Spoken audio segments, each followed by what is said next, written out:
கொஞ்சம் கூட இரக்கமே இல்லாம நீங்க செஞ்ச அந்த பாவத்துக்காக கண்டிப்பா ஜெயிலுக்கு போயே ஆகணும்.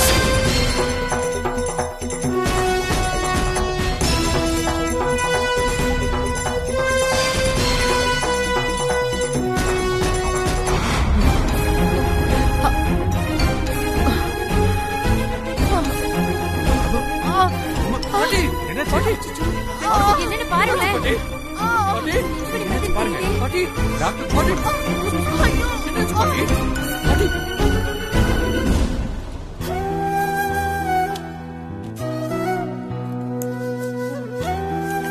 பாட்டி இந்தாங்க டேப்லெட் போட்டுக்கோங்க. இல்லப்பா, நான் அப்புறமா சாப்பிட்டுக்கிறேன். சரி.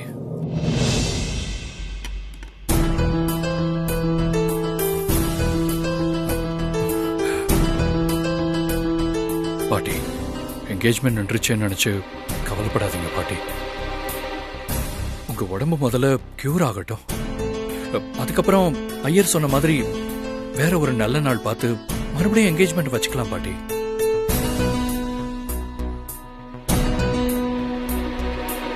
ஆமாண்டா, இப்போதைக்கு நீ வேற எதை பத்தியும் கவலைப்படாம நல்லபடியா ரெஸ்ட் எடுமா. எங்களுக்கு உன்னோட ஆரோக்கியம் தான் முக்கியம், மத்ததெல்லாம் அப்புறம்தான்.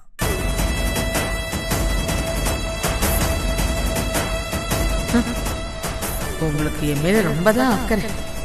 எப்படியோ இந்த நிச்சயதார்த்தம் நின்னு போச்சுன்னு நினைச்சு உள்ளுக்குள்ள சந்தோஷப்பட்டுக்கிட்டு சும்மா என் மேல அக்கறைப்படுற மாதிரி நடிக்கிறீங்களா? நடிங்க நடிங்க. எப்படியும் நின்னு போன இந்த நிச்சயதார்த்தத்தை நான் திரும்பவும் நடத்தி காட்டுறேன்.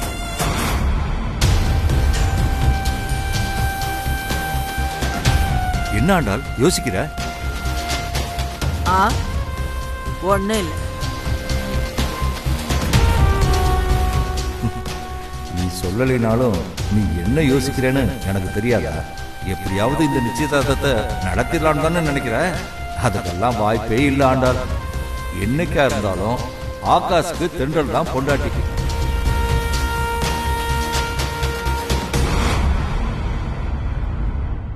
இப்போ நீங்க என்ன யோசிக்கிறீங்க? அது நீ சீக்கிரமா குணமாயி நீ ஆசைப்பட்ட மாதிரியே ஆகாஷ் தாராவோட நிச்சயதார்த்தம் நல்லபடியா நடக்கணும்னு கடவுள்கிட்ட வேண்டிக்கிட்டு இருந்தேன். நம்பிட்டேன். ஆமா, மாதவி எங்க? அத்தை, நான் இங்க இருக்க அத்தை.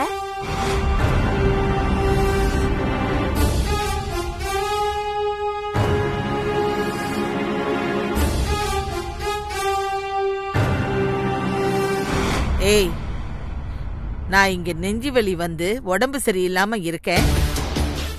நீ என் கூட இருந்து என்ன கவனிச்சுக்கிறத விட்டுட்டு பூ கூடையும் கையுமா எங்கடி போயிட்டு வர? பூஜை கூடையோட எங்க அத்தை போவாங்க? எல்லாம் கோயிலுக்கு தான். மாமா,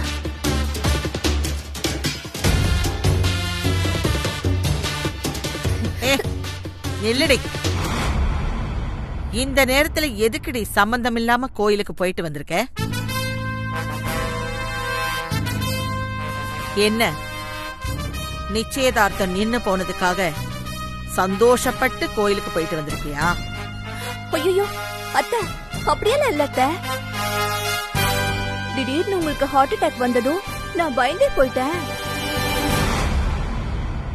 அதுக்கப்புறம் கடவுள் புண்ணியத்துல நீங்க நல்லபடியா உயிர் பழிச்சிட்டீங்கல்ல,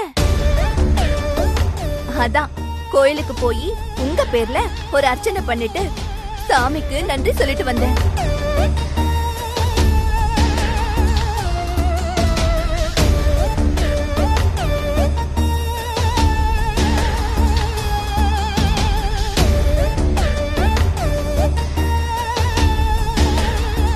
அத்தை, நீங்க உயிர் பொழைச்சதுக்காக நாளைக்கு கோவில்ல 1000 பேருக்கு அன்னதானத்துக்கு ஏற்பாடு பண்ண சொல்லிருக்கேன்.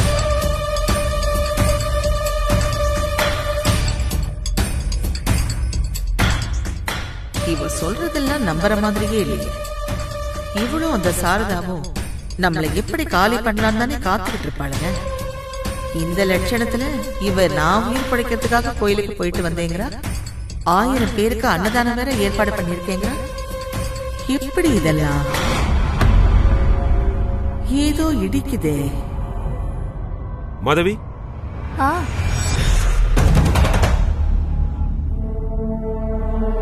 நீ கோயிலுக்கு போயிட்டு வந்தல்ல, அந்த கோயில் குருக்கள் ஏதோ பேசணுமா? இந்த ஸ்பீக்கர்ல போட்டுக்க, பேசு. சொல்லுங்க ஐயரே, நான் சொன்ன மாதிரி 1000 பேருக்கு அன்னதானத்துக்கு ஏற்பாடு பண்ணிட்டீங்கல்ல? பேஷா பண்ணியாச்சுமா. சரி, நாளைக்கு நீங்க குடும்பத்தோட வந்து சந்தோஷமா அன்னதானம் பண்ணலாம். சரி சரி. கேட்டீங்களா அத்தை? கேளுங்க. இப்போ இதுல ஒரு அதிசயம் என்னன்னா, உலகத்திலேயே தான் பையனோட நிச்சயதார்த்தம் நின்னு போனதுக்காக சந்தோஷப்பட்டு 1000 பேருக்கு அன்னதானம் பண்ண சொன்ன ஒரே அம்மா நீங்களா தான் இருப்பீங்க.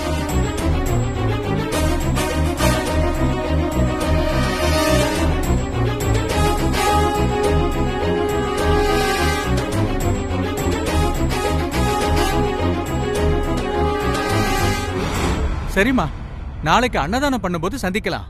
வச்சிடுறோமா?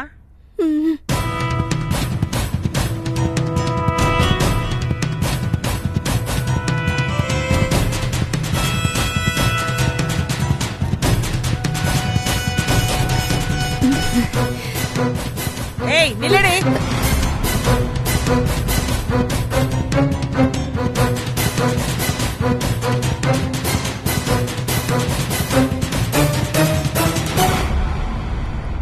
ஏண்டி, நிச்சயதார்த்தம் நின்னு போனதை நினைச்சு சந்தோஷத்துல அத கொண்டாடுறதுக்காக அன்னதானத்துக்கெல்லாம் ஏற்பாடு பண்ணிட்டு நான் உயிர் பழைச்சதுக்காகன்னு என்கிட்டயே கதை விடுறியா?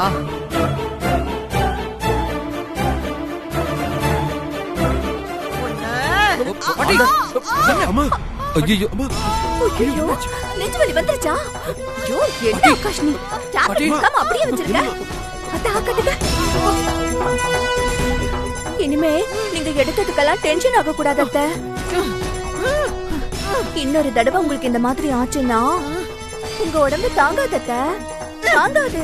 நான் போய் உங்களுக்கு வெஜிடபிள் சூப் பண்ணி எடுத்துட்டு வரேன். தள்ளுடா, வெஜிடபிள் சூப் பண்ணணும்ல. பாத்துக்கோ பாட்டிய, பத்திரம்.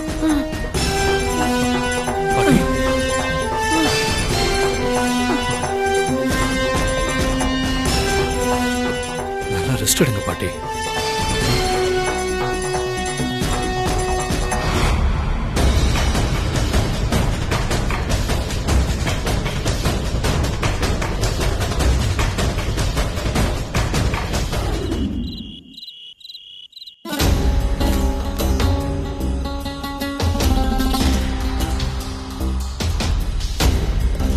அம்மா,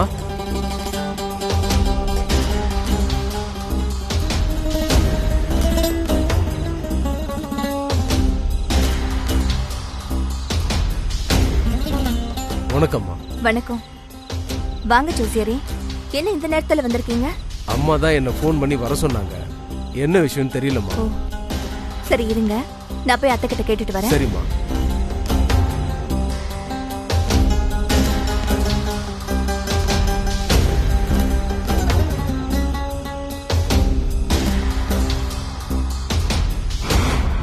அத்தை, ஜோசியரை வர சொல்லிருந்தீங்களாமே, அவர் வந்திருக்காரு. இங்க வர சொல்லு. சரிங்க அத்தை. ஒரு நிமிஷம். அவரை மட்டும் வர சொல்லு. நீ கீழே இரு.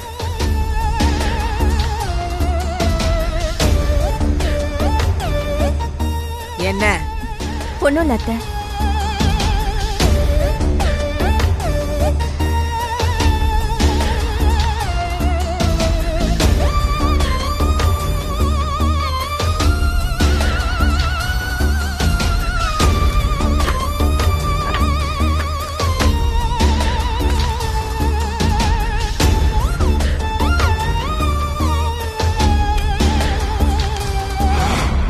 அத்தை உங்களை மாடிக்கு வர சொன்னாங்க.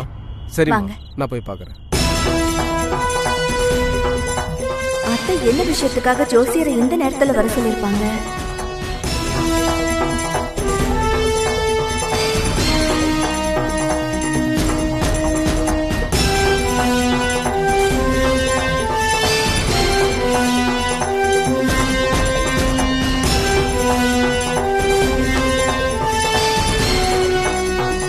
அம்மா வணக்கம். கதவை சாத்துங்க.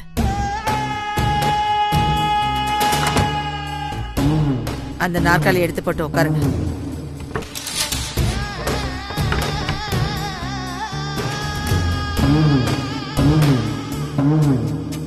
அம்மா நிச்சயதார்த்தம் நடக்கலன்னு நான் கேள்விப்பட்டேன். இந்த மாதிரி எந்த ஒரு அசம்பாவிதமும் நடந்துடக்கூடாதுன்னு தான் நான் உங்களை முன்னாடியே எச்சரிச்சேன். இருங்க ஜோசியரே, நான் இப்பவும் நீங்க சொன்னதை ஏத்துக்கல. உங்க ஜாதக கணிப்பாலதான் எனக்கு ஹார்ட் அட்டாக் வந்துடுச்சுன்னு பேச ஆரம்பிச்சிடாதீங்க. இல்லம்மா, நிஜமாவே அதனாலதான் நடந்துச்சு. வேண்டாம் ஜோசியரே, திரும்ப திரும்ப அதையே சொல்லிக்கிட்டு இருக்காதீங்க. எனக்கு ஹார்ட் அட்டாக் வந்திருக்கு, அதுக்கு காரணம் என் லாயரும் அந்த சாரதாவும் தான் காரணம். நல்ல காரியம் நடந்துகிட்டு இருக்கும் போது தேவையில்லாம என் கேஸ் விஷயமா பேச ஆரம்பிச்சு என்ன ரொம்ப டென்ஷன் பண்ணிட்டாங்க. அந்த பதட்டத்துலதான் எனக்கு ஹார்ட் அட்டாக் வந்தது. மத்தபடி உங்க ஜாதக கணிப்பால இல்ல. சரிம்மா, நான் உங்க பேச்சுக்கே வரேன்.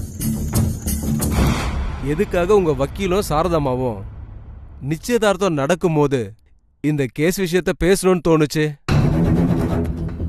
இந்த விஷயத்த அவங்க நிச்சயதார்த்தம் நடந்ததுக்கு அப்புறம் பேசிருக்கலாமே, அல்லது அதுக்கு முன்னாடியே பேசிருக்கலாம்ல? அப்படியெல்லாம் இல்லாம எதுக்கு நிச்சயதார்த்தம் நடக்கும் போது அதை பத்தி பேசணும்னு தோணுச்சு? ஏன்னா அது அவங்க பேசலாமா? விதிதான் அப்படி ஒரு நிச்சயதார்த்தம் நடக்க கூடாதுங்கிறத முடிவு பண்ணிருச்சு. சரியா அந்த நேரத்துல அவங்கள அப்படி ஒரு விஷயம் பேச வச்சு உங்களை பதட்டமாக்கி அது மூலமா உங்களுக்கு ஹார்ட் அட்டாக் வர வச்சு நிச்சயதார்த்தத்தை தடுத்துருச்சு.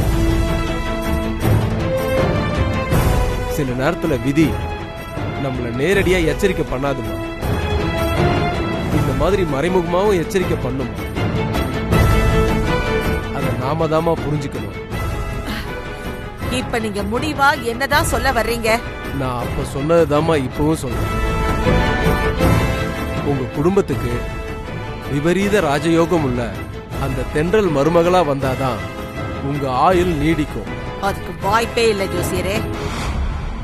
எந்த காரணத்துக்காகவும் நான் திரும்ப அந்த தென்றல் கிட்ட இறங்கி போகவே மாட்டேன். என் பேரனுக்கும் தாராவுக்கும் தான் கல்யாணம் நடக்கும். அதுக்கு ஏதாவது பரிகாரம் இருக்கான்னு என் ஜாதகத்தை பார்த்து சொல்லுங்க.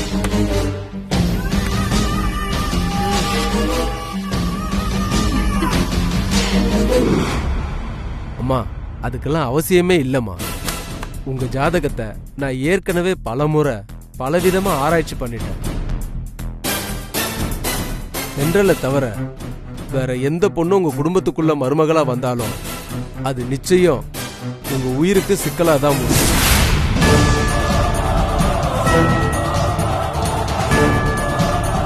கோவப்படாதீங்கம்மா.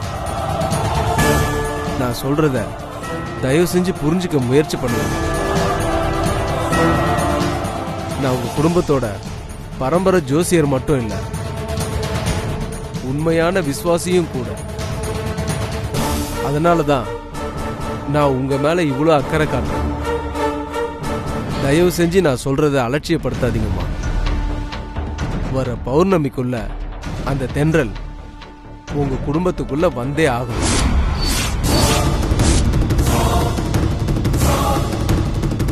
அப்பதான் உங்க ஆயுள் நீடிக்கும்.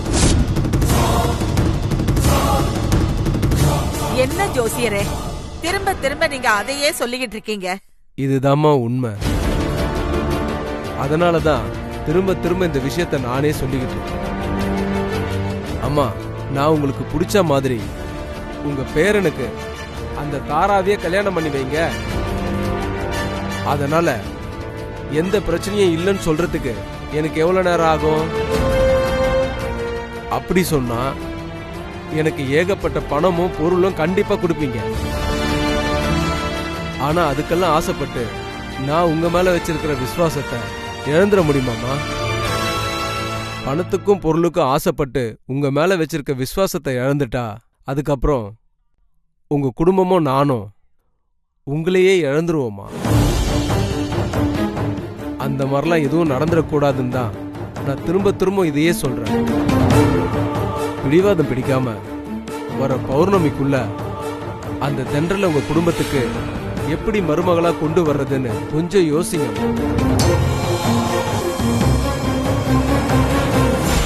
வேணும்னா இப்படி செய்றீங்களா? எப்படி? தென்றல் உங்க பேரனை கல்யாணம் பண்ணிக்கிட்டு ஒரு 6 மாசம் உங்க குடும்பத்தோட மருமகளா இருந்துட்டா போதும். அதுக்கப்புறம் நீங்க அந்த பொண்ண என்ன வேணாலும் செய்யலாம். விவாகரத்து பண்ணி வைக்கலாம், இல்ல ஏதாவது பிரச்சனையை உண்டு பண்ணி அவங்கள இந்த நாட்டை விட்டே துரத்திடலாம், இல்ல கடைசி வரைக்கும் உங்க கூடவே வச்சுக்கிறதா இருந்தாலும் வச்சுக்கலாம். எல்லாம் உங்க இஷ்டம். மொத்தத்துல அந்த பொண்ணு உங்க பேரனை கல்யாணம் பண்ணிக்கிட்டு ஒரு 6 மாசம் இந்த குடும்பத்துல மருமகளா இருந்தே ஆகும். உங்க ஆயுள் கண்டத்தோட வீரியம் குறைய ஆரம்பிச்சிடும். அப்பதான் உங்க ஆயுளுக்கு எந்த ஆபத்தும் வராது. நான் சொல்ல வேண்டியதை சொல்லிட்டேன். இதுக்கு மேல என்ன பண்ணலான்னு நீங்க தான் யோசிக்கணும். நான் வரமா?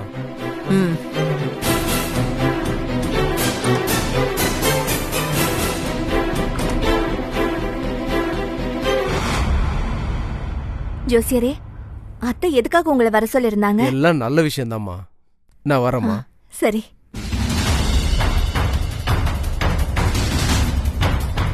நல்ல விஷயம்னா என்னவா இருக்கும்?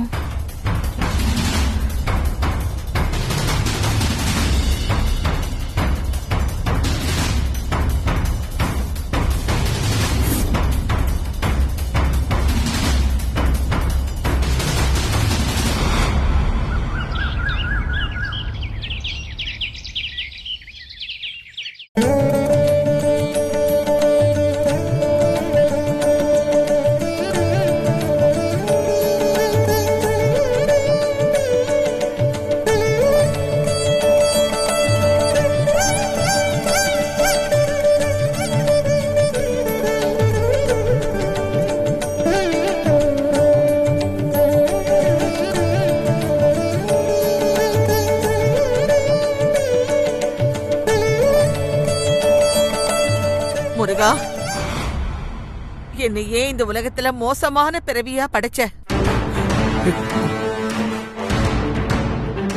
இத்தனை நாளா என்னால எத்தனை பேரு என்னென்ன கஷ்டமெல்லாம் அனுபவிச்சிருக்காங்க.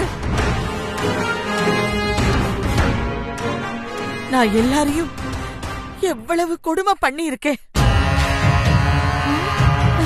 நான் பாவி முருகா, நான் பாவி. மன்னிக்கவே முடியாத ஒரு பாவி. நீ எனக்கு திடீர்னு நெஞ்சு வலி வர வச்சு ராத்திரி என் கனவுல வந்து புத்திமதி சொன்னதுக்கு அப்புறம்தான் இந்த பாவிக்கு புத்தியே வந்திருக்கு.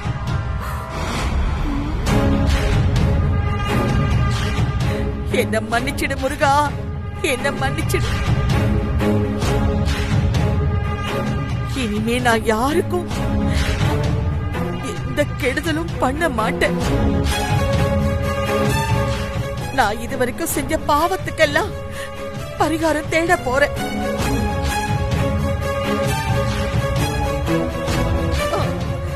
அதுக்கு நீதான் எனக்கு துணையா இருக்கணும்.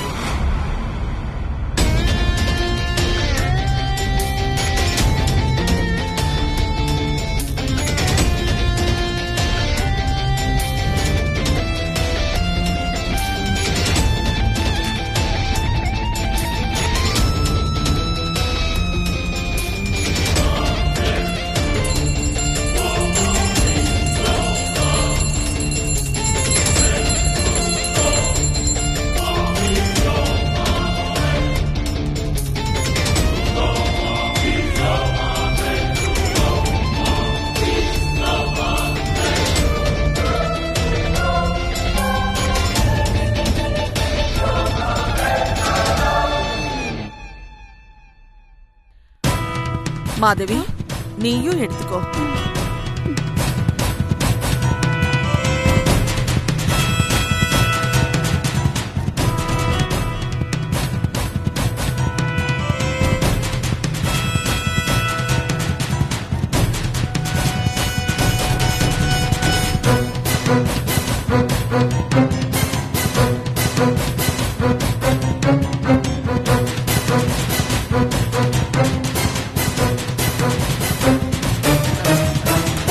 என்ன எல்லாருக்கும் என்ன பார்த்தா ஆச்சரியமா இருக்கா? என்னடா இந்த ஆண்டாள் திடீர்னு இப்படி நல்லவ மாதிரி நடிக்கிறான்னு சந்தேகமா இருக்கா?